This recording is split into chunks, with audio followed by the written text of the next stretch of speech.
हैं बेटा इलास्टिसिटी क्या होता है। Elasticity, the property of a body, the property of a body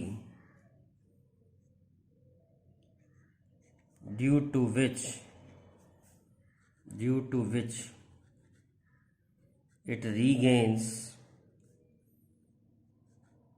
original shape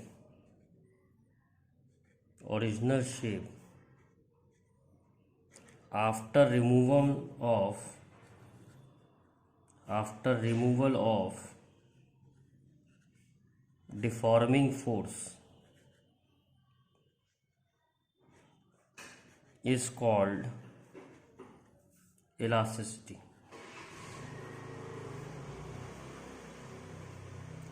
जैसे कोई बॉडी पे हम फोर्स लगाएं तो उसकी लेंथ बढ़ जाएगी या उसकी शेप चेंज हो जाएगी, और जब हम उस फोर्स को हटा देंगे तो फिर वो वापस अपनी ओरिजिनल शेप पे आने की कोशिश करेगी। इस प्रॉपर्टी को कहते हैं इलास्टिसिटी। अब डिफॉर्मिंग फोर्स क्या होता है?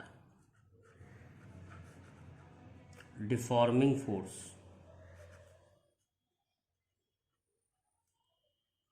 external force applied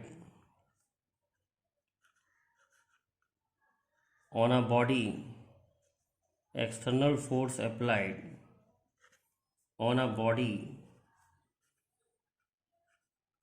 to change shape। बाहर से लगाई जाने वाली फोर्स जो बॉडी की शेप चेंज करती है उसे हम कहते हैं डिफॉर्मिंग फोर्स। एक और होती है restoring force.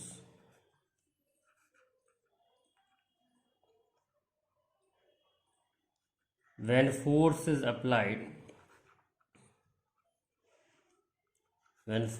applied on a body, there is relative displacement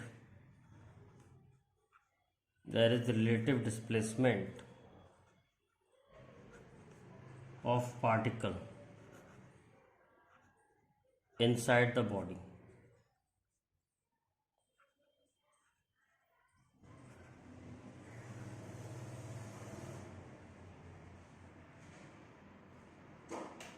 And interatomic forces are developed,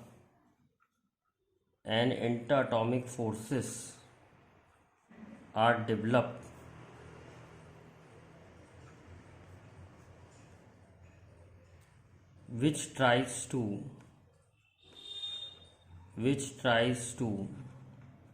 restore the body। These forces are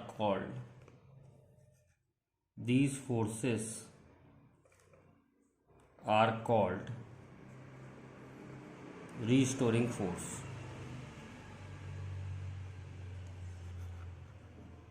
तो जब हम किसी बॉडी को खींचते हैं, फोर्स लगाते हैं, तो उसकी शेप बदलती है और अंदर इंटर एटॉमिक और इंटर मॉलिकुलर फोर्स डेवलप हो जाती है जो बॉडी को वापस लाने की कोशिश करती है अपनी ओरिजिनल शेप पे। तो इस जो अंदर डेवलप हुई फोर्स उसको कहते हैं रीस्टोरिंग फोर्स।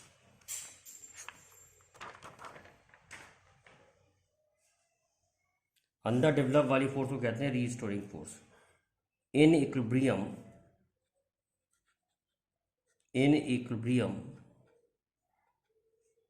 applied force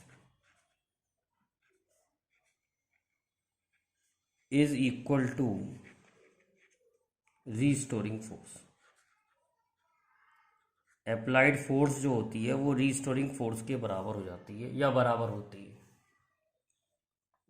अब समझते हैं stress.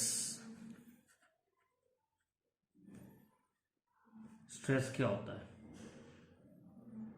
The internal restoring force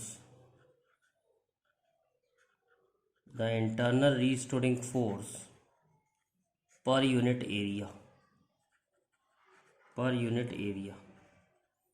is called stress. तो जो रीस्टोरिंग फोर्स डेवलप हुई है उसको अगर मैं क्रॉस सेक्शन एरिया से डिवाइड कर दूं तो मेरे को स्ट्रेस मिल जाएगा। तो स्ट्रेस का जो फार्मूला बन रहा है वो बन रहा है restoring force upon area of cross section. लेकिन हमने ये भी मालूम है कि रीस्टोरिंग फोर्स और एक्सटर्नल फोर्स बराबर होती है। तो एक्सटर्नल फोर्स अपॉन एरिया भी हो जाएगा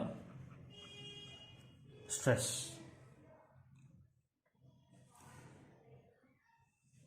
तो स्ट्रेस जो है कई तरह के होते हैं। सबसे पहले हम समझते हैं normal stress. Normal stress, when force applied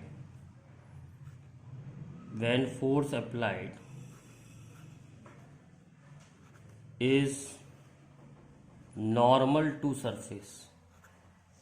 normal मतलब perpendicular to surface. when force applied is perpendicular to surface, stress is called normal stress। अगर हम फोर्स परपेंडिकुलर टू सरफेस लगाएं तो जो स्ट्रेस होता है उसको हम कहते हैं नॉर्मल स्ट्रेस। नॉर्मल स्ट्रेस को हम फर्दर कैटेगराइज कर सकते हैं। नॉर्मल स्ट्रेस को हम फर्दर कैटेगराइज कर सकते हैं longitudinal stress. Longitudinal stress, when force applied is such that it changes length of body. या तो लेंथ बढ़ाए या लेंथ कम कर दे, then stress is called longitudinal stress.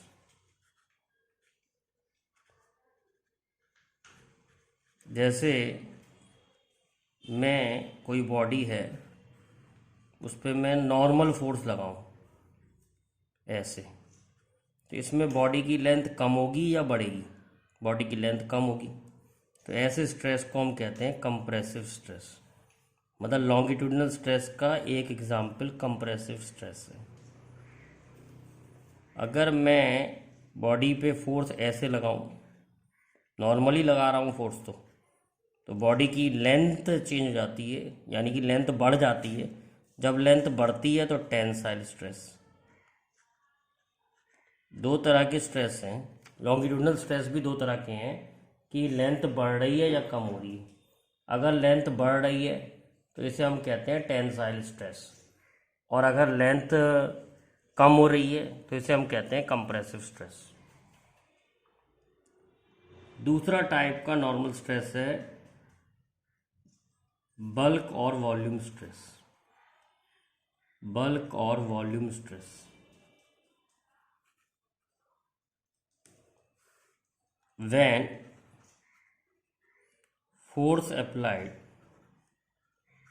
when force applied is such that it changes volume of a body,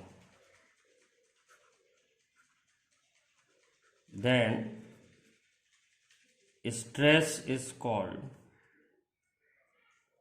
volume stress. जैसे आप किसी बॉल को सब तरफ से कंप्रेस करें। जब आप किसी बॉल को सब तरफ से कंप्रेस करेंगे तो इसके वॉल्यूम में कमी आएगी। स्ट्रेस का फॉर्मूला तो बेटा वही है, force upon area.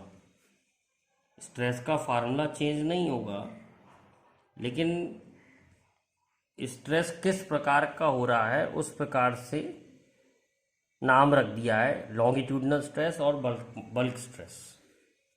Longitudinal stress में क्या होता है, बॉडी की लेंथ चेंज होती है तो फोर्स नॉर्मल टू सरफेस है, सब ये नॉर्मल स्ट्रेस की कैटेगरी है। नॉर्मल स्ट्रेस में लॉन्गिट्यूडनल स्ट्रेस भी आता है और वॉल्यूम स्ट्रेस भी आता है।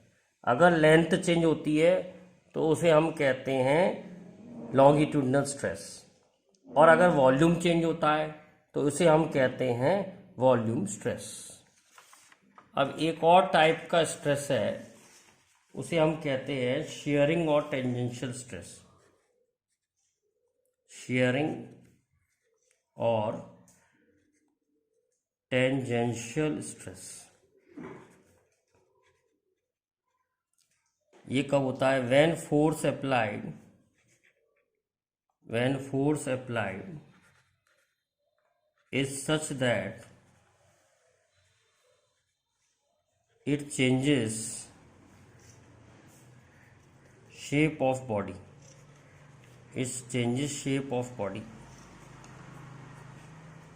and force applied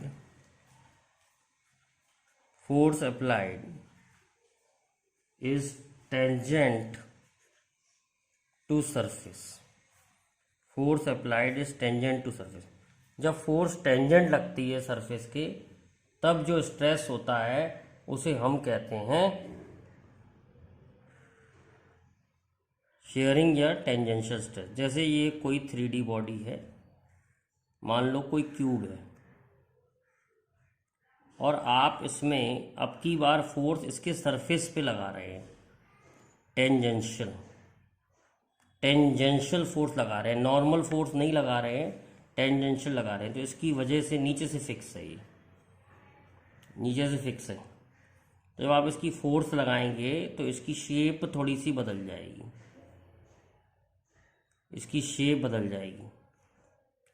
और इस एरिया पे लग रही है ये फोर्स। तो शियरिंग स्ट्रेस का फार्मूला तो सबका सेम है, स्ट्रेस का शियरिंग स्ट्रेस का फार्मूला हो जाता है टेंजेंशियल फोर्स टेंजेंशियल लग रही है अपॉन एरिया कौन सा लेते हैं, एरिया लेंगे सरफेस का, जिस सरफेस पे फोर्स टेंजेंशियल लग रही है उसका एरिया लेंगे। ऐसी फोर्स जो होती है वो बॉडी की शेप चेंज कर देती है, तो इसको हम शियरिंग भी कहते हैं और टेंजेंशियल स्ट्रेस भी कहते हैं। एक छोटा सा एग्जाम्पल लेते हैं स्ट्रेस का। क्वेश्चन देखिए, एक रॉड है,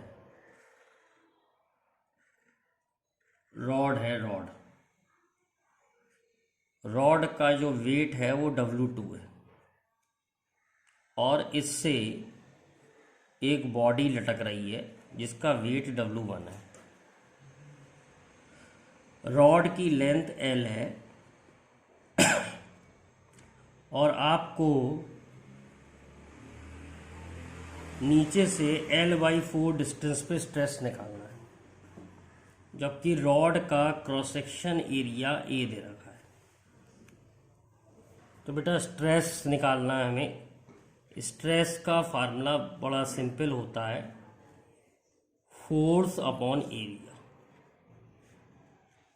कितनी फोर्स लग रही है जहाँ पर आपको स्ट्रेस निकालना है। तो अगर L लेंथ का वेट W2 है, तो 1 लेंथ का वेट होगा W2/L, तो L/4 लेंथ का वेट हो जाएगा W2/L इंटू L/4, तो W2/4। तो अगर मैं इसका फ्री बॉडी डायग्राम बनाऊं तो ये ऊपर का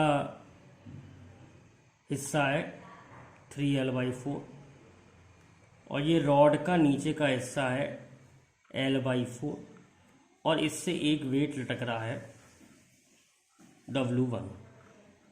मान लो यहाँ कुछ फोर्स है, वो फोर्स निकालनी है हमें। तो इसका वेट W1 नीचे काम करेगा, इसका वेट W2/4 नीचे काम करेगा। तो टोटल फोर्स जो नीचे है टोटल फोर्स जो नीचे है वो हो जाएगी W1 प्लस W2/4, क्योंकि स्ट्रेस का फार्मूला था फोर्स अपॉन एरिया, तो स्ट्रेस हो जाएगा W1 plus W2/4 upon area. अब देखते हैं बेटा स्ट्रेन क्या होता है। स्ट्रेन होता है ratio of change in dimension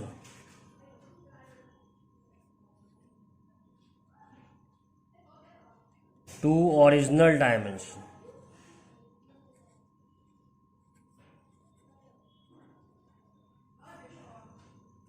is called strain. Ratio of change in dimension to original dimension is called strain. तो change in dimension upon original dimension को कहते हैं स्ट्रेन। अभी समझाते हैं। जैसे पहला पढ़ रहे हैं लॉन्गिट्यूडनल स्ट्रेन। लॉन्गिट्यूडनल स्ट्रेन, जैसे मैंने एक वायर ली, इस वायर पे मैंने फोर्स लगाई, L लेंथ की वायर है, मैंने इस वायर पे फोर्स लगाई तो इसकी लेंथ बढ़ गई, मान लो डेल्टा L। तो लॉन्गिट्यूडनल स्ट्रेन होता है ratio of change in length to original length. Ratio of change in length to original length is called longitudinal strain. तो लॉन्गिट्यूडनल स्ट्रेन बहुत सिंपल है, फार्मूला होता है change in length upon original length या change in dimension upon original dimension. तो ratio of change in dimension to original dimension strain होता है, और यहाँ पर डायमेंशन किसे लिया है, लेंथ को लिया है। तो ratio of change in length to original length हमारा लॉन्गिट्यूडनल स्ट्रेन हो गया। अब आता है वॉल्यूमेट्रिक स्ट्रेन। वॉल्यूमेट्रिक स्ट्रेन,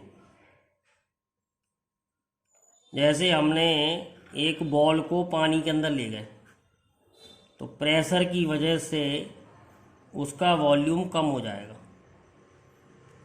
तो ratio of change in volume, ratio of change in volume to original volume,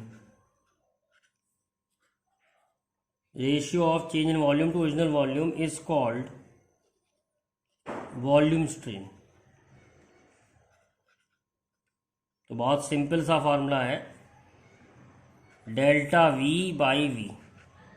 delta V है चेंज इन वॉल्यूम और V है ओरिजिनल वॉल्यूम।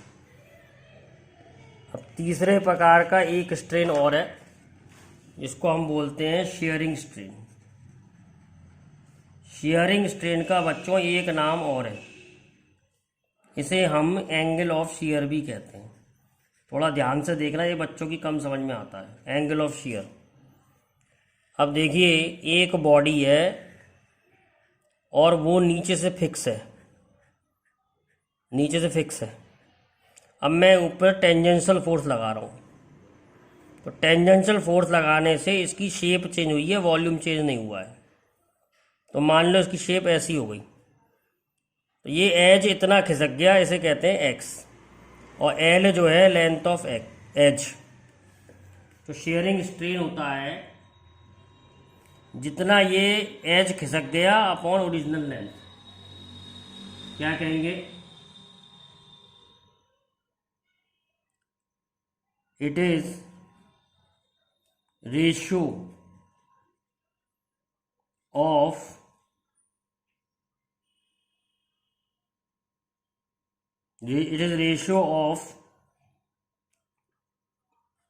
edge displaced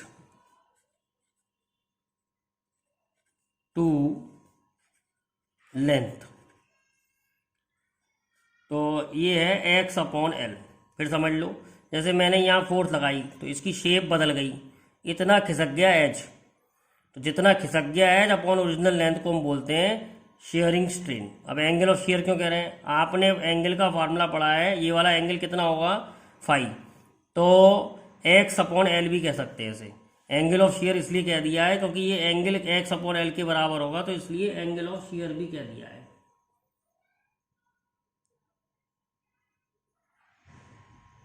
अब आता है लेटरल स्ट्रेन। लेटरल स्ट्रेन क्या होता है? जैसे हमने किसी वायर को खींचा, तो जब हम खींचेंगे उसके वायर को तो उसका डायमीटर पतला होता जाएगा, कम होता जाएगा। वायर पतला होता जाएगा और डायमीटर कम होता जाएगा। तो ratio of change in diameter, ratio of change in diameter to original diameter, to original diameter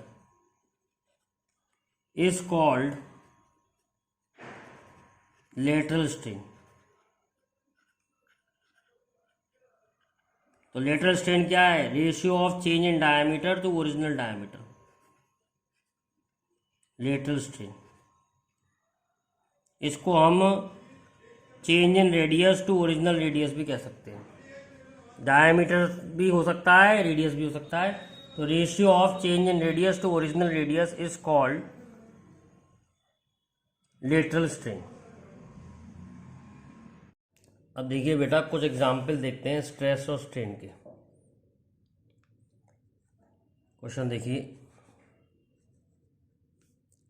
a length of wire increases by 1% by a load 2 kilogram weight। Calculate linear strain. Linear strain और longitudinal strain एक ही चीज़ होती है। तो strain का formula है change in length upon original length, और हमको दे रखा है 1% लेंथ बढ़ गई। Change in length upon length into 100 बराबर 1% दे रखा है। तो यहाँ से डेल्टा एल अपॉन एल की वैल्यू आ गई 1/100, यानी लीनियर स्ट्रेन की वैल्यू है 0.01। ये आंसर हो गया इसका। एक और क्वेश्चन देखते हैं।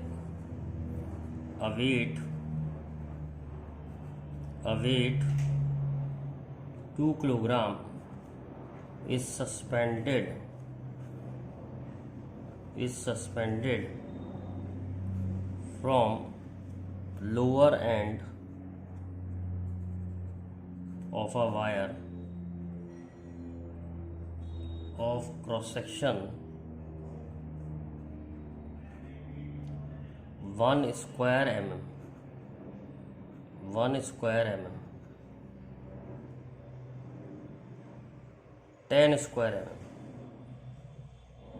Find stress. तो बेटा एक वायर है, उससे वेट लटका दिया गया है 2 किलोग्राम का। तो बेटा कितनी फोर्स बनी? फोर्स बनी वेट के बराबर, वेट होता है 2g। तो स्ट्रेस का फॉर्मूला पढ़ा है हमने फोर्स अपॉन एरिया।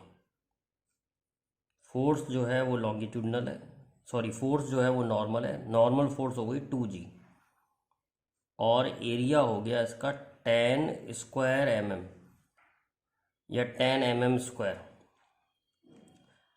तो 10 mm स्क्वायर लिख लो तो ज़्यादा बेटर है।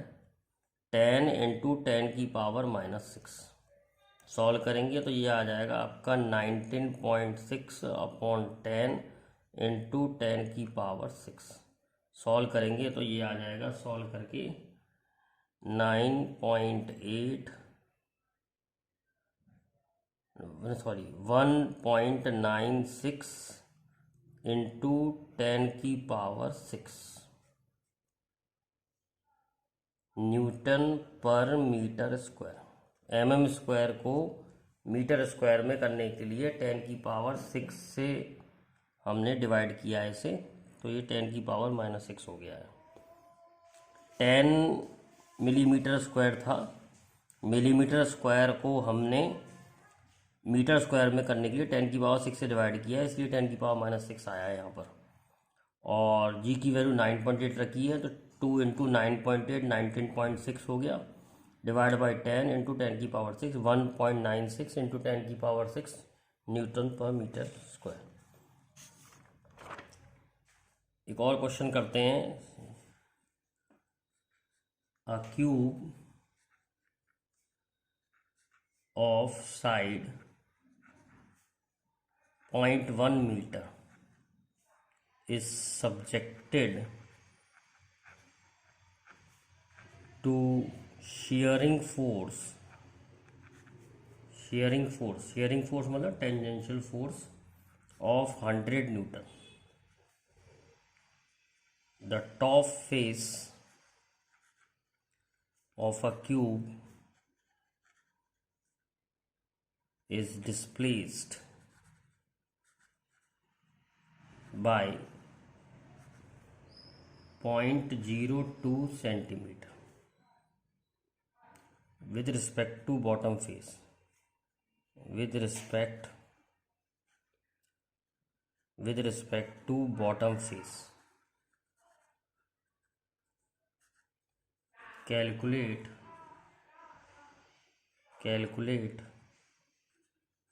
shearing stress and shearing strain. Calculate sharing stress and sharing strain. अब देखिए एक क्यूब है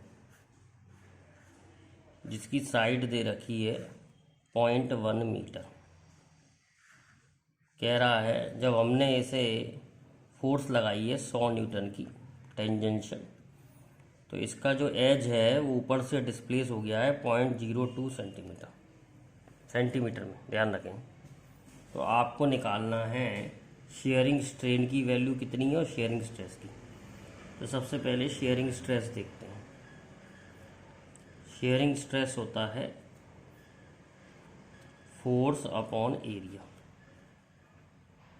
तो फोर्स दे रखी है 100 न्यूटन और एरिया हो गया, टॉप फेस का एरिया हो गया 0.1 का स्क्वायर।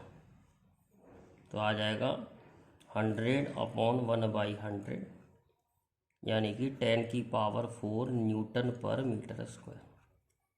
और शेयरिंग स्ट्रेन क्या होता है? शेयरिंग स्ट्रेन मैंने आपको बताया था, जितना एज खिसक जाएगा 0.02 divide by 100 divide by length of edge. Length of edge 0.1 है, 0.1 सॉल्व करेंगे तो ये आ जाएगा 0.02 इंटू 0.1 इंटू 100। तो सॉल्व करके आ जाएगा 0.002। और स्ट्रेन की कोई यूनिट नहीं होती, क्योंकि लेंथ अपॉन लेंथ होता है, तो स्ट्रेन की कोई यूनिट नहीं होती। तो ये आंसर आ गया शेयरिंग स्ट्रेन का।